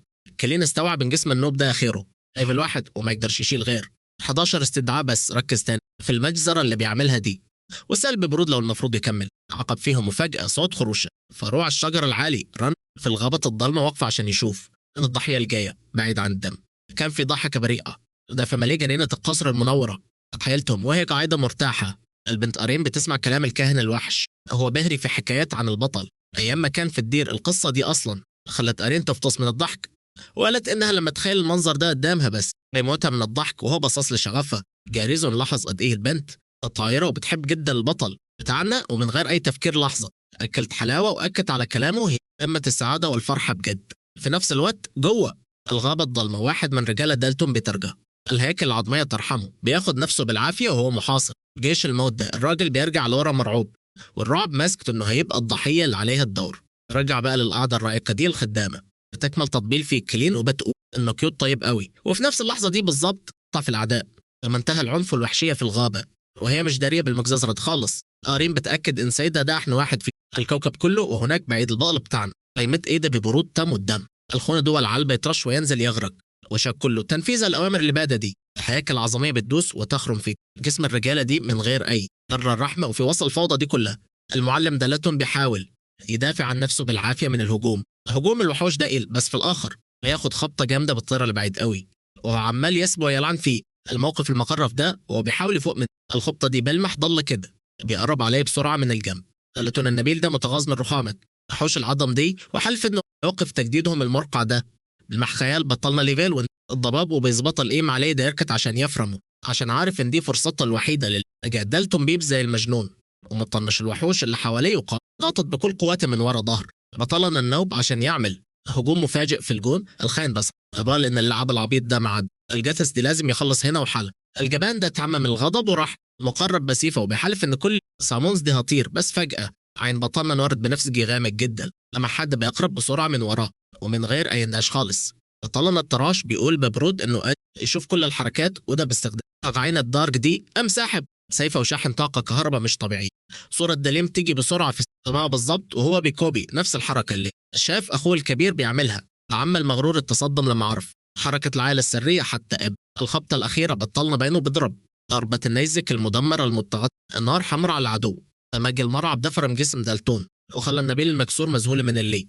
ربى وبنظرة ما فيهاش أي ذرة. البطل قرر إن العقاب الحقيقي لسه هيبدأ وإن الموت مش هيكون سهل. الخاين ده عمال يرجع بركة دم وبقى على ركبه في الأرض وحاسس إن روحه بتسحب بسرعة قوي. زمان يا جماعة الساحر قدر حرفية يكنسل وحوشه، عشان كده بالظبط أرخيموند خدبان جام أوفر بس صخرية القدر خلت سيد الموت يعمل ريسبون من تاني.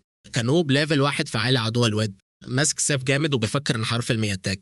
وقوة عائلة هايلاند دي هي اللي جابت الجيم ده. وهو بص على النوب المضروب ده استنتج حاجه تضحك. عندما عدو نفسه هو اللي عامله باف وخلاه وحش. دالتون واقف في الارض وبنزف بهلوس بتهان، والزعيم بقوله بكل برود انه مش هينفع يسيب الكويست دي تاني. بيحاول يسال البطل يقصد بكل ده اللوكس ده قبل ما فجاه فقد الوعي تماما. جسمه بيع جس على الارض وبطلنا بكل هدوء بجد. بحذر البطل بايرك عشان يستنى اللي جاي في السكه، وهو بيبص على الدمار اللي حواليه. بطلنا قريبني بنفس البيت اللي اتدمر ده، البيت الخربان ده. وبعد شويه وقت دالتون عمل ريسبون وفاق وبيطلع صوت وجع في مكان غريب جدا غريب جدا. غرقان في ضلمه كحل بيحاول يفهم هو راسه فين. وصل لايه لانه مش شايف اي حاجه قدامه خالص. حاسس بحاجه ساقعه ما اكتفت، ومع طلع حركته الراجل بيحسس على قرعاته ورعب عمال يزيد. فجاه بيستوعب انه ياخد ستانه متقده بالسلاسل من ايديه في كلبشات تقيله قوي، حديد سميكه ومربوط بالكامل في كرسي حديد مرعب جدا بجد. الخان بيصرخ بصوت عالي كله رعب وتوهان صدمه بجد. خيال كده بيظهر من وسط الضلمه وبقول بكل برود ان السجين اخيرا صحي من نومه الطويل. ولما كشف عن شكلة الحكي بتاع زمان النيكرومانسر وضح جدا ده السرفر اللي هو عمله واحده واحده. عقل النبيل ده بيبدا يجمع الاحداث وهو بيسال بصدمه لو هو فعلا في منطقه ارخيموند. الزعيم بياكد له كلامه. سيد الموت بيفتكر جرايم دالتون الجبانه اللي متغطيه برحلات صيد. السجين المغرور ده اتعصب موت من الموعظه وبيزعله يبطل هري وكلام فاضي. افاق صراحه حاله الباشا ناسي انه مات اصلا في عزنوبه عصبيه دعاه للنبي. لقط معلومه مهمه كانت تايه عنه وشريط ذكريات رع. افتكر اللحظه الصادمه لما سيف النبك اللي انشق صدره في قلب الغابه زي الميلي اتاك اللي بيفنش الجيم. الراجل تصدم جدا وبقى مش فاهم ازاي جسمه سليم وما فيهوش خربوش. البطل رزعها في وشه وقالوا انه ميت من بدري وجه الوقت عشان يحاسب على كل المشاريب. دالتون دخل في حاله انكار وصرخ كل ده جالتش وبدات رجاح عشان يسيبه. البطل طنش صريخه الهستيري ده وكليان عظمه استدعى نار شبحيه وقالوا رايم ملوش اي 30 لازمه. قطيع ضخم. كلاب الجحيم طلعوا من الضلمه جاهزين عشان ياخدوا ثمن ذنوب عيلته المتكبره دي. الخاين ده جاب الوان. هو بصص للوحوش المرعبه دي وهي بتقرب ناحيته في الضلمه منه ومن غير اي طرط رحمه. مستحضر الارواح بتاعنا امره يسمع كويس قوي كل الاصوات المرعبه اللي بتلف حواليه دي. الكلاب هجمت بوحشيه وغباء وقطعت لحمه نساير عشان تنقم الارواح اللي دمرها زمان. برو بلاير بجد اصحى يحفظ شكل اللحظه المرعبه دي في دماغه ودمد عمال غرق الضلمه حواليه. دالتون طلع صرخه وجع رعب صافي. هو بيتاكل حتى زيرو ديفين يسحر فيه. العذاب الابدى كان حرفيا انعكاس مادي للجحيم القاسي اللي هو نفسه عمله. في الغلابه ليفل واحد دمره دمعه نزلت على خد الجبان ده عشان تعلن نهايه معاناته اللي ملهاش اي لازمه في البعد الملعون ده. نرجع بقى للعالم بتاعنا في الواقع. عمليته النال دي سحبت منه مجهود كبير وخلت اللي بينهج ومفرهد على الاخر والهدوء التام مسيطر على الغابه المدمره دي كلها. البطل بتاعنا بياخد نفس عميق جدا وبيتفرج على دمار المعركه الفاينل دي بهدوء. الهيكل العظمي اللي دافع عنه بيقرب ومستثني الاوامر. بصوا معايا الاوامر الجايه من البوصه الكبير عشان يقدر الشغل العالي ده. الزعيم هيمد ايده وبيدي مكافاه جامده جدا على ولا اللي ملوش حل. الطاقه السحريه بتطير المحارب العظمي والكلاين اخيرا كسر اللعنه الصعبه اللي كانت مكتفاه. العقد المظلم ده كده قفل. والارواح اخيرا اخذت حريتها اللي تعاد بيها عشان دورهم في المتجزر الجامد بجد ويخفي قاعده العدو زي الباروبلاير الواد ده. راقب نقطه النور الصغيره وهي عمال الطير بهدوء لحد ما اختفت السماء. احساس كئيب وحزين كده سيطر على بطلنا وهو عمال يفكر في حقيقه النهايه دي بجد وايه اللي بيحصل بالظبط. الموت ده المفروض يكون اللحظه اللي فيها العظمه يبقى التراب. وبعدين سال نفسه ايه لازمه الريسبونك الفل واحد في عدا العدو. فجاه كده ظهر واحد متغطي بعبايه بيقول انه مستغرب ان المعلم ده بيستخدم استحضار الارواح ومن خوف ان الغريب لا يكون شاف كل حاجه. بطلنا التوتر جدا بسرعه. ساله انت مين؟ هو مجهز في ايده كورة سحر للتمويه. هو اصلا بتاع بيزيك. الشخص الجديد حضر ان مفيش داعي انه يعمل بطل ويعارضه بحركه عاديه. راح بس الدخيل ده راح مطلع عشرات الجاسف من تحت الارض كده اخد بطلنا وهو مليان بطاقه غريبه. الساحر الغامض ده بيقول انه بزي مش هيفهم الحقيقه خالص اصلا. عينين الزعيم السابق رأت من الصدمه وهو بيستوعب بجد حجم القوه المرعبه اللي لسه مقتحمه المكان ده من الموت. محاوط الشخص المتغطي ده وده بسبب ان الليله الضلمه دي لسه مطوله معانا كتير خالص. وهو بيراقب التكنيك ده كلان لقط فورا ان الدخيل ده هيتحكم في الموتى عن طريق سحر وفن الاحياء المكسور ده بجد. الساحر ده بكل تناكه وغرور كشف انه بيكون مستحضر ارواح فاكر نفسه جامد وباكد الجسد اللي سابها دالتون دي هتكون مفيده جدا هنا. يا جماعه ركزوا ضحكه شريره بتران في الجو التلج ده وده بياكد ان البوس فايت بدا بعيد في هدوء القصر. الخدامه قريب بتنادي القائد دون انيمادا وبتطلب منه انه يسمع حكايات عن طفوله البطل اللي ترسبا عند اعداء وماسكه. طب سكرول وشكلها متوتر جدا. الفارس كرفلها وكلها انه هيسمع الراغي ده بعدين. هو بصص سكرول الاشاره السحريه دي ومستغرب ازاي ود فاشل ملوش في السحر بيستخدم ايتم اسطوري المفروض الطوارئ الكبيره وبس. لو دخلها يوسوس اكتر. قائد اخد بالا عدى 3 ساعات من دخول الغابه وسكوت دالتون ده لا ما يعرفش انه بيفنشهم بايده. جاب اخره وما قدرش يستنى اكتر فركب حصانه ومصمم يلحق الواد اللي بيلعب بايده بس. وفجاه حد عمل بلوك باقي الفرسان سدوا الطريق وكلوا له ان خروجهم بره الزون في وسط مسابقات الصيد هيعمل جلاش ومشاكل. دانكل اتخنق من الرخامه دي وصلهم برود وفضل ساكت سكتم يرعب بجد. ولما المح شعار العائله المغروره مرسوم على درعهم وعرف فورا شعار عائله كورنويل وفهم ان دول الجردات الخاين اللي هيتفرموا. القائد اتاكد انه كمين ملعوب فطلع الهاله بتاعته عشان يفرض سيطرته كحارس كل الشخصي وهددهم انه هيمسحهم لو فضلوا مبالكين طريقه وبنظره كلها غضب. سالهم في وشهم لو المرتزقه دول فهموا الرساله. الحراس اترعبوا من هاله المحارب دي وبلعوا ريقهم بالعافيه ومحدش فيهم استجرى يفتح بقى. الخدامه اللي واقفه مصدومه داونكل قالها بسرعه ان الواد النوب ده اتاخر جوه الغابه وانه طالع بره الكامب عشان الحقه وامرها ترجع للقصر فورا وتخرج. صاله بامان للقصر برفض الراجل اللي اسمه الكاهن. بس البنت فجاه قالت ايسر كخل على واحده من غير ما يقول. كان مكفى الوشة وبصص بجديه تامه جدا قوي. الفارس اتصدم تماما. افتكر فجاه ان الهيلر كان ماشي وراه هناك. خلى اختفاء المفاجئ ده مريب ومقلق اكتر. الفارس شاتف الليلة البيضة دي ده انك ضرب حصان بأقصى سرعة ممكن على طول جوه الغابات ضلمة وفي عز الجري. المرعب ده كان متأكد جدا ان كل الحوارات الغريبة دي مستحيل تكون صدفة. ركزوا معايا، الحارس كمل جرى لقدام ليس كان مرعوب الأسوأ يكون فعلا بدأ بحصل حالة لوريث العائلة دي بهنك في ضباب بارد. غطى ساحة المعركة بالكامل، جيش الجثث كله خلص قدام العدو ده بطل لك. لاحظ ان طاقته الشيطانية بات على الصفر خالص بسبب اللي حصل في الخناقة اللي فاتت ومش قادر يستخدم سحر. تخيل الموقف، القديم بياخد نفسه بصعوبة وحاسس بتقل جسمه سمرسبان ليفل 1 عند العدو، واكتشف فجأة ان الجسم الضعيف ده كمان بيجيب آخره. الدخيل المتغطي أمر فجأة بالشن هجوم فوري من جيش المرعب ده تحت الأوامر المباشرة بتاعة الساحر الجبان ده. كل جيش الوحوش هجم بدون رحمة بهدف وهو انهم يخلصوا على بطلنا مجهز بطه وهيلعب بيزك بدون مانا. بيسف جدا على بجاحة النوب ده وانه فاكر نفسه هيغلبه باستخدام نفس مهاراته القديمة. مهارات فاكسة يا معلم. الرمز اللي على ظهر ايده بدأ ينور بضعف كده وهو بيعصر اخر حب من طاقته كلها عشان يحاول يدافع عن نفسه بيهم. سلم من الجثث المعفنة دي وكل المحاربين ال200 هجموا بجنون وعطشانين للدم ناحية بطلنا اللي لوحده ده. وقت من فوز السريع الساحر الكرومانسر الشرير أعلن فجأة إن بطلنا النوبل ريسبون في قاعدة الأعداء وهيموت. فجأة النظرة المغرورة بتاعة العدو اتمسحت خالص وبان عليه. صدمت بجد لما لمح حاجة غريبة في الجو فلاش ده بجامد ومبالغ فيه. شق الضلمة بتاعة الغابة دي كلها ونور ساحة المعركة الكل. اشعة طاقة مقدسة ضرب الأرض جامد عنفر محرك كل الزومبي ومسحهم من الوجود في ثانية وعينيه بتلمع بجوه خام. الكاهن جرسون ده الدعاء مرعب بيطلب من النور انه يتسلم ابن الجثث ده. وفجأة عمود طاقة مقدسة ضخم انفجر في المكان ومسح كل حصالة السحر الأسود كأنهم ولا حاجة. وبعد ما نزل اتقلوا على الأرض المتكسرة دي الكهنة الدباب اللي بطلنا ليه في الواحد انه يقدر يرتاح. الساحر كان مرعوب من جوه الجبرة دي فرجع خطوة لورا وقام أسد بيعذر عنه. هوية الراجل الوحش ده المعالج بس اداله ابتسامة شريرة زي الحيوانات. البصلة الكافر اللي اتجرأ وعمل سحر أسود هناك من غير ما يخبي.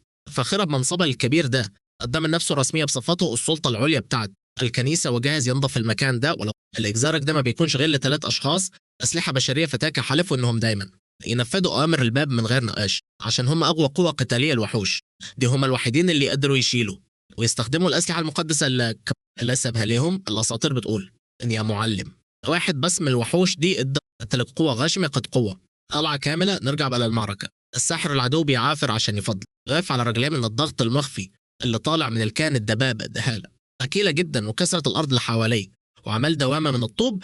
أشرب لما استوعب حجم القوى المرعبة دي. الغازي بيحاول يستوعب مين الوحوش الإلهية دي واقف قدامه. خلينا نراقب الجيم الجامد ده من مسافة أمان وبيفكر في التاريخ المرعب بتاع الراجل الجاحد اللي واخد لقب أقوى مقاتل بيلعب بإيده في سرافر الكنيسة. البطل بيرجع الساحة تاني بثقة عمياء. الوحش العضلي طمن الولد إنه يقدر يرتاح خالص هو تحت حمايته. النوب بتاعنا بياخد خطوة ثقيلة جدا وبيدرس على بغاياهم على الأرض القذرة وهو بيستعد ينفذ الحكم الأخير عليهم. وفي انفجار رهيب البطل بتاعنا بيختفي من العين فجأة وبيعمل ريزبون في قاعدة العدو عائلة الأبطال وبيمسح بكرامتهم الأرض في طريقة أول بوكس غشيم منه بينزل على جمجمة زومبي وبيفرتكه خالص قبل ما حتى يلحق يعمل أي رد فعل. حركات بارو ومدمرة جدا بصدر وحش تاني وبيحول جسمه الملعون ده لتراب. هو بيجمع دور مقدس في قبضات الجريزنبيل في جسمه وبتضرب موجة صدمة ذهبية وهو بيستدعي كل المذنبين دول. النظرة مرعبة جدا زي بتاع جلاد ما بيرحمش أبدا بأمر النفوس الفاسدة إنها تعيط وتطلب السماح فورا من غير ما يهدي. الرتم المجنون ده البارو بيمسك 2 من الوحوش من رقبتهم وبيوعدهم إنه هيدهم تعميد نار على حق.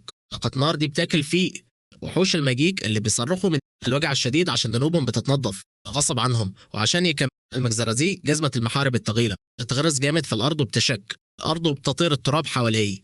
سلسلة عنيفة من تفجير الجماجم بتسيطر على المشهد كله وبتجدلنا على الرحمة الدموية العنيفة اللي بيطبقها. الكاهن بيعجنهم حرفيا وهو بيستخدم كتاب ضخم معمول من نور صافي عشان يدوس عليهم حرفيا وبيمسح الباقي بكل برود.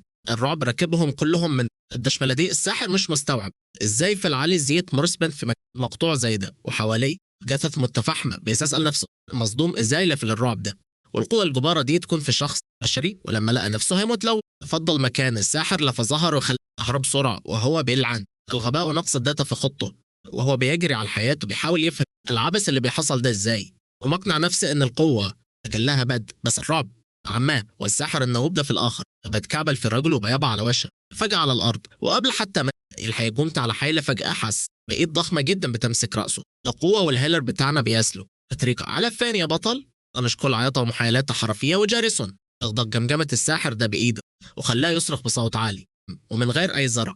ندم على التعذيب ده الهيلر. برود حذر إن الصلاة لسه ما خلصتش وعايزه يشكره دلوقتي. الدموع والدم غرقوش الساحر ده هو عمل يسمع الحكم الإلهي المرعب اللي بيعلن نهاية حياته البائسة دي. وباسم النور المقدس ده مسكته القاتلة. الجبارة دي دغدغت جسم العدو وحولته لبحر كبير من الدم حرفيا، أشلاف في كل حتة. والهدوء رجع تاني لساحة المعركة. وقت الهيلر المرعب ده شامخ لوحده وسط الدمار الشامل ده. وفي ايتم سحري غريب قوي كان ده. الساحر وقع بهدوء على العشب بعد ما جسمه اتدمر واسم الولد تنادى وكسر الصمت ده. الجو مكهرب جدا بس وش بطل مقفول جدا بحل الموقف وبيفكر في الخطة دي. سيد ظلام استوعب ان الوحش المقدس ده ما عملش اي مجهود عشان يمسح جيش الزومبي ده. بيعرق جامد وعقل النكرومانسر القديم شغال بيحسب كل حاجة. واستوعب ان الهاب المرعبة دي بس هو ضغط الهواء من الضربات لوحده كان كفاية انه يفنش اي حد. القوى الغبية دي كانت قادرة انها أفرم أكتر من 20 جتة خالدة حتت في ثانية وسابتهم من غير أي دفاع وسط التراب والدم ده كله. تخيل معايا الواد نوب بيبص بصدمة على الإيد الممدودة دي وبتأكد إن الهيلر ده هو الكابوس الحقيقي في حياته الجديدة دي وهو ماسك الواد الغرقان دم. جاريسون بيقول إنه جرب بسرعة أول ما حس بوجود هالة السحر الأسود دي. إيثار كسكت فجأة بتفكير عميق. قال إن الحوار ده كله شكله غريب جدا ومسك جامد أوي. كتف بطلنا وهو بيحلل بسرعة بواقي الطاقة اللي تشتت في المكان في الهواء الساقع. الهيلر المعضل استنتج ان الهاله السوداء اللي حس بيها شكلها مش تبع الساحر الميت اللي مرمي هناك. بطلنا النوب بيعرق جامد من استنتاج المرعب ده. كلي حس بشكل كاهن وخد وضع الاستعداد فورا. الايد التقيله دي قفشت اكتر وبجوه على لحمه المجروح وده اللي خل الزعيم القديم يتاكد ان اي غلطه هتبلع جيم اوف ثانيتها. وفي اللحظه الحرجه دي صوت القائد دانكران في المكان وهو بيندى على وريث العائله. الفارس شدلجه من الحصان بتاع بجوه وباين عليه القلق جدا وهو بيسأل الواد سليم وما فيهوش خدش. مخضوب من الدخل المفاجئة دي. الواد النوب لف وشاه عشان يواجه قائد حرس عائلة الأبطال دي بس بدأ ينزل من مناخيره زي الحنفية وده بسبب إن السحر الأسود كان حامل تقيل على الجسم الكساح ده. جسمه لف الواحد ولما شاف حالة معلمة المتبهد كنت تفزع وصرخ جامد. تاني مرعوب من الأسوأ القائد قط من حصانه وجري طيارة ناحية الاثنين اللي وحدهم في نص ساحة المعركة المتدمرة ده وهو بيسند الشاب المصاب. سأله وهو ميت رعب عن المجزرة دي بس البرو كلان قاله بلاش يزعك عشان رجليه الاتنين مش شايلاه خلاص. الفارس بص حواليه وهو متلخبط خالص وبيسأل مكان دالتون في عز الفوضى دي كلها قدام الدم ده. بطلنا البرو رد بكل برود انه خلص على الخان بايدي من غير سحر وجدته لسه مرميه على الارض. نرجع بقى للقصر بتاعهم في وقت محاكمه رسميه. صوت بطلنا الراي كان بارن وبيشرح انه بس كان بفايت ضد محاوله قتله. واحد تعصب جحته دي وراح خابط ايده جامد على الترابيزه وكان طالب اي تفسير للهبل ده. الكونت كوريلا المغرور كبير العائله الفرعي قام وهو متعصب بيسأل هو انتم بجد بتهموا ابن النوب الجريمه دي. النبيل ده بيدافع عن اخلاق ابنه الميت قدام المحكمه. وهل ان تاليف قصص جريمات اللي بيخلي المصيبه اسوأ بكتير. وبكل ثبات البرو بتاعنا قاطع الدوشه ونصحهم انهم المفروض يركزوا اكتر على ايجاد المجرم الحقيقي ده قبل ما يظلموا حد. وهو ماسك وراء رسميه ده واكد ان كلان ده مغيرش كلامه في القصه خالص حتى بعد تحقيقات طويله جدا. وقدم كمان سجل بسبب الاختفاء المفاجئ ب 20 مرتزق في ارض الاعداء وده بيبين ان دالتون كان بجهاز كمين. الكونت جاب عرق بارد من الخوف لما استوعب رجالته النوب سابوا وراهم دليل وبدأ يتهته قدام الدليل القاطع ده وهو بيحاول يقلب الترابيزه بسرعه. الراجل ده جادل الحوار ده هبد. الواد مرسبن كلفه الواحد عمره ما مس سيف في حياه النبلاء اللي في الاوضه بداوا يتهامس وموافقين على الكلام ده. وافتكروا ان كبير العائله نفسه اكد ان اوريس ده زي رومانا كورنويل وهو مزنوق عرف ان غلطه بابنه دي خلاص ما بتصلحش بس كان لازم يلحق خراب اللي هيحصل لفرع عائله الابطال دول. حب يقلب الترابيزه لمصلحته زي اي بوت فغير مسار الكلام في المحكمه دي وبدا يشكك في حقيقه البطل الجامد بتاعنا. الخاين ده جاب سيره اشاعات الغريبه عن الدوقه اللي ماتت وكلام الواد القديم انه في الحقيقه هو ملك الشياطين المرعب. انكم تعصب جدا من الاهانه المباشره المرات دي وراح رافع عينه وطلب من التابع ده المتدور ويوزن كلامه في الاوضه. رفض الكلام خالص صرخ وقتهم بطل من غير سحر انه ارمر تزجع عشان يخلص ولا تنحقد منه على موهبته السحريه. وفجاه الهستيريا دي اتقطعت فجاه وخلى الكونت يبص وراه وهو ميت. الصدمه لما عرف من صاحب الصوت في القاعه لابس طمشاك كلن ظهر بهيبه بارو بلاير وقدره العدو على الهبد ملهاش اي حدود نهائي.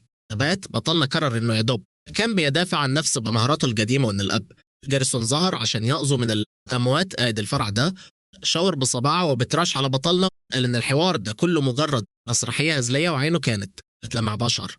مستحضر الارواح القديم بتاعنا اتريكلا والاشاعات ان هو ارشموند الحقيقي طلعت قعد قدام الهاله المرعبه دي كورنويل بقى العريقة وحس رعب مش طبيعي يسيطر عليه. من جواه سيد الظلام جدد وعدوا انه يبني عائلته من تاني، ألعابها صح من غير حشرات. أبوظة التخطيط في دماغه عشان ربي عائلة البطل اللي قتلوها زمان. هو وقف فجأة بسبب خبط جامد على الباب الكبير، وأول ما الطريق فتح براحة سمعنا صوت واحدة غريب. متأسف إن اتأخرت على بداية الاجتماع الرسمي، واللي داخلة معاها الحارس القائد المرعب الأيام من فرق فرسان الرمح المقدس، وهي بتمشي بكل ثقة في القاعة الرئيسية.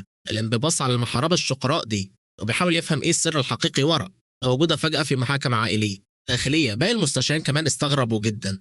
تدخل على فال ويفرن الغريب لحد ما دو أخد مسؤولية الدعوة دي بنفسه أن يبرر الحوار ده وبيشرح للكل المرتزق الميت كان ليه تاريخ طويل في المهمات مع فرقة الفرسان بتاعتها، وعشان كده بقى القاعدة دي كمان من حقها القانوني إنها تراقب وتتابع اللي بيحصل في تحقيقات جوه المكان ده، وهي محافظة على وقفتها المرعبة الفارسة القوية دي. تلاف طبسة بنظرة حادة جدا. تحية بطلنا النوب اللي قاعد مكانه بعد ما لاحظ النظرات الجامدة دي. البطل بيشوفها وهي بترفع ايدها وبتستأذن عشان تتدخل في الكلام. تدخل بطلنا يتسوح ويبقى مش فاهم حاجة. الشقراء بتطلب من أبوه إذن عشان تعمل معاه حوار خاص وسريع، وفي الوقت اللي لب استغرب فيه اهتمامها المفاجئ ده قرر يوافق على الطلب بتاعها بقى، بس بشرط ان الكلام يخلص بسرعه جدا. وفي اللحظه دي الاب بيامر ابنه انه يروح مع الضيفه ويرجع بسرعه، وده اللي جبر بطلنا النوب انه يقبل العزومه غصب عنه من غير اختيارات. وهو ماشي متغاظ ناحيه باب من كل الغرور اللي عند فرسان السحر بتوع الرتبه العاليه وهربيا بايده، بس دماغ النيكرومانسر اللئيمه بدات تشتغل وتخطط، واستنتج ان المقابله الغريبه دي بالنسبه ليافا الواحد زي فرصه ذهب، حاسبها ان حركاتها دي اخرها عايزه تتاكد او بتعمل حوارات من الهواء او بتختبره عملي. وماشيين في الممر الطويل جنب الست دي الزعيم بتاعنا القديم قرر بقلب ميت انه مش هيرجع خطوه عن اي تحدي في سكته للسيطره والسلطه. مص جدا يوسع نفوذه في اللعبه دي، وهو مستعد يستغل حتى عائله. فقول وابر ان البطل الكبير عشان يوصل لهدفه فجاه خبط كعب جزمه الفرس المعدني ده رن في الممر الفاضي ده والمشي. وقف مره واحده سكوت تام سيطر على المكان، ولما القائده دي نزلت عينيها ملامحها كانت كلها غموض بجد. كسرت جو التوتر في المكان وهمست بكلمة جندي بطريقة مريبة شوية ومليانة تلميحات. قرب الأقدام ودخلت فجأة في مساحة الواد الشخصية وبتطلب منه بهمس لو ينفع. لمس أبطالنا اتصدم من الجرأة دي. رأيت الأبطال النوب وشاجب ألوان من الكسوف ومصدوم جدا مش مصدق بيحصل ده. الست الجريئة دي تطلع الوريثة الشرعية لواحد من أكبر 3 عائلات، بيوت للسفن على القارة كلها، وكمان أسطورة ومحترفة ملاش أي حل في فن الرمح. السجلات الرسمية بتاعتهم بتوصف قدرات المحاربة المرعبة دي، وهي بتفرم جيوش الأوركس الشريرة بدون رحمة. في الحملات العسكرية القديمة كانت بتلعب بالرمح التقيل ده بانسيابية مرعبة في الوقت اللي الوحوش تتصرخ فيه وعطشانة للدمار، وعينيها كانت بتطلع طاقة زرقاء مدمرة، والقائد بتجري وتكتسح أرض المعركة تقطع الهواء كله وبتقدم جلميت. الفوضى دي نصل السلاح الأسطوري الفتاكة ده كان بيقسم الوحوش الهاجين دول نصين، وبيثبت فرق مستويات المرعب في القوة الجسدية بينهم. وفي مهمة استطلاع بالغرب البطلة دي المعجزة دي مسحت لوحدها كل وحوش المنطقة دي إعصار. المنى فرم الوحوش ومست أي حاجة غير البطل الكسبان واقف لوحده بيلمع في الضلمة. وبعد ما أضفت السيرفر ده لوحدها هي أثبت إنها دبابة دمج من غير منافس. طب نرجع بقى للوقت الحاضر.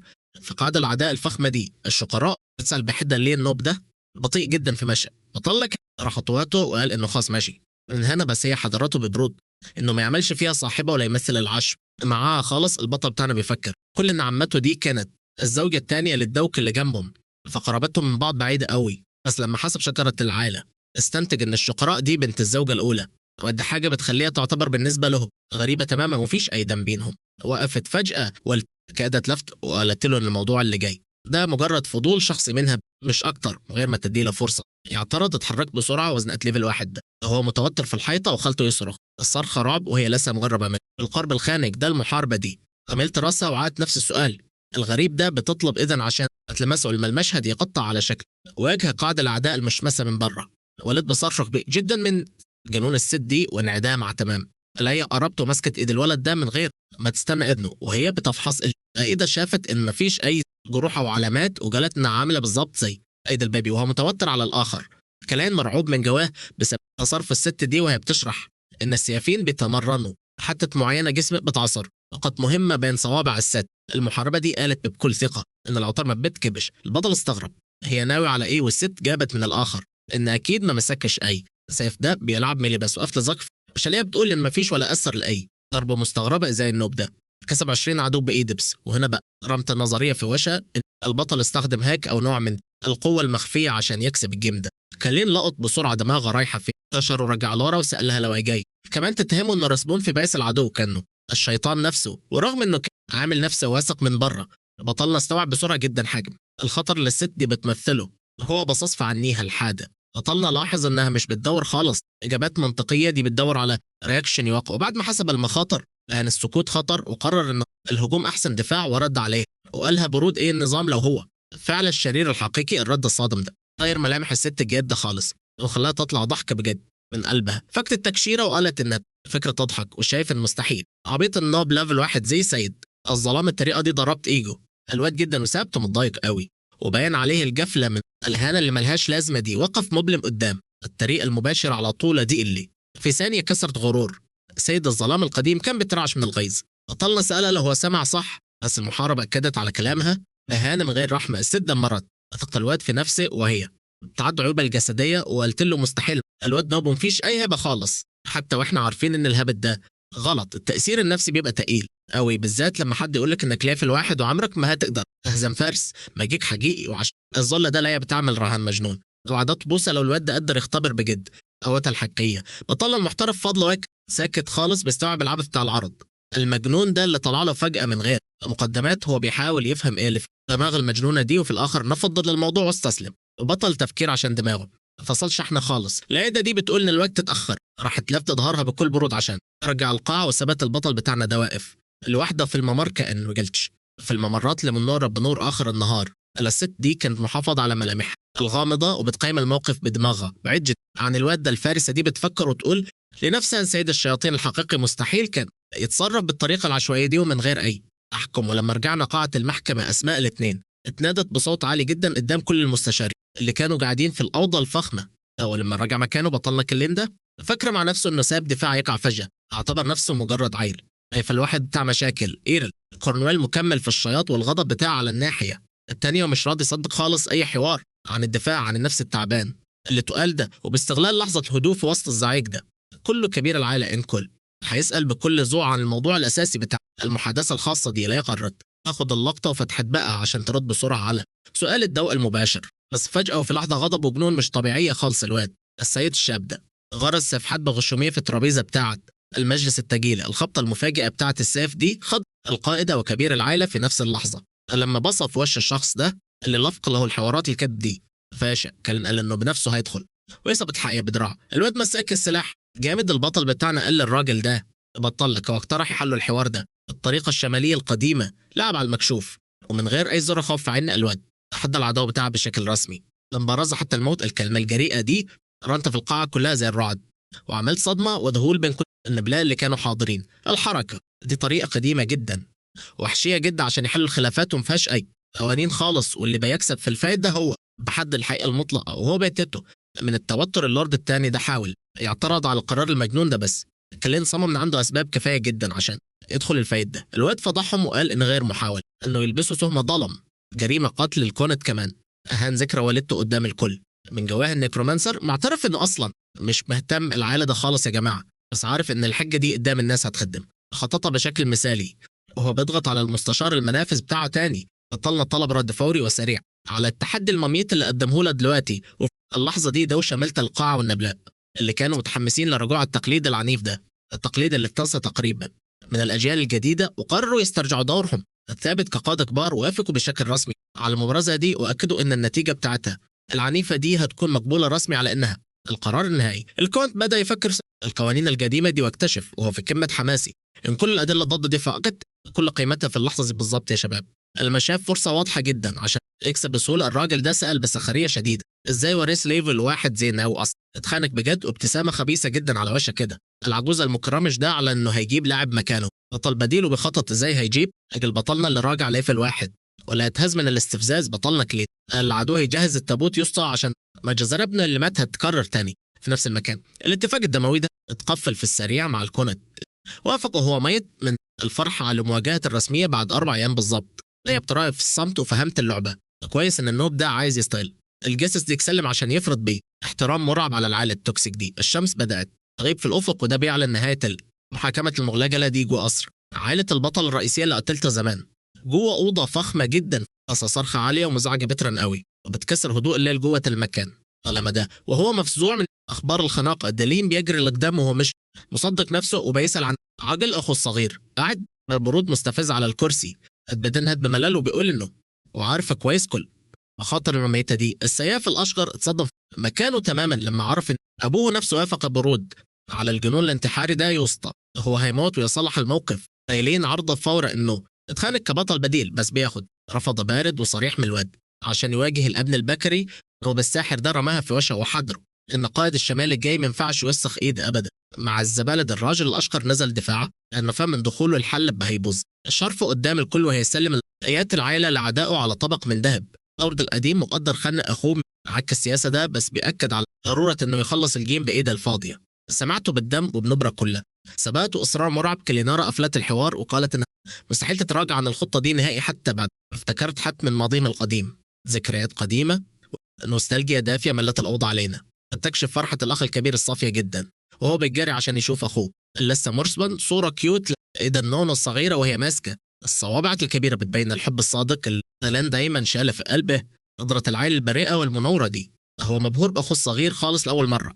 تبين حب الأخوة الجامد اللي اتولد في الأوضة دي. نرجع بقى الحاضر المر. الواد الأشقر بيقول إنه مش مهتم باختلاف الأمهات ده، وبيفضح الوجع النفسي الكبير اللي عاش بسبب إنه استنى 7 سنين بحالهم، ومن كتر ما هو ناقص ومخنوق على الأخير راح عطت لقدام فجأة وماسك تيشيرت أخوه الصغير. بانفعال صدمنا كلنا بجد. دموع قليلة نزلت على وش السياف الهيرو الأسطوري ده وخلت سيد الظلام اللي مرسب النوب متنح كل الحب والأوفرة ده. وقبل ما الحق تخلص كلامها الدرامي عيطها اللي من القلب اتقطع فجأة بخبطة قوية على باب الأوضة الخشب. عسكري دخل وهو شادد حيلي جدا ومظبوط بيعتذر عن الدخلة الغلط دي والمقاطعة دي، وبيبلغهم إن المستشار الخاص اختار خلاص الممثل البشري بتاعه مسح وشاب بسرعة عشان يداري كثافته. الأخ الكبير بقى لم نفسه من الإحراج وسأل بقلق عن سيف بتاع العدو المرعب وبوش كله. توتر المرسال بلغهم إن الشخص ده هو رانديل محارب قديم مطرود بس ديمدج عالي جدا من إمبراطورية العداء.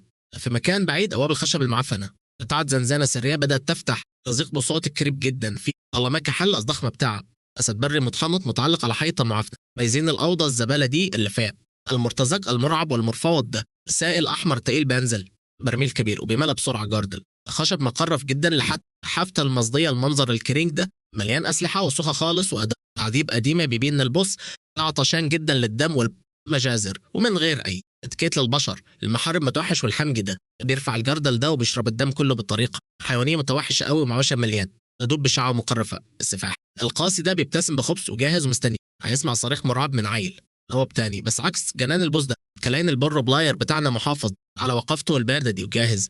افرم العبيط ده بوكسات بس ايزي.